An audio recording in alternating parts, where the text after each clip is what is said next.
তারপর এখানে বসছো? হ্যাঁ, এটা ভিতরে বসছে কে? এটা ভিতরে কে? এটা ম্যাক্স।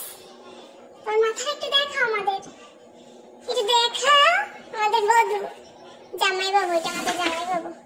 ছিঁড়ে ফেলেছে, আমি ছিঁড়ে দেবো এখন। ছিঁড়ে দেবো আবার দিকে। মজা পাইছো? দেখা যাচ্ছে না, দেখা যাচ্ছে না। এই যে দেখা গেছে, দেখা গেছে। ভাব না তুমি, ভাব আমাদের সাথে। এসব ভাবটা আমরা দেখি আবার। কিউটি, ওই দেখো, ওই দেখো আমার হাত ধরে। কিউটি, আমার কিউটি, আমার কিউটি। কিছু পাইলে হয়েছে, এটা ভিতরে একটু বসে থাকে।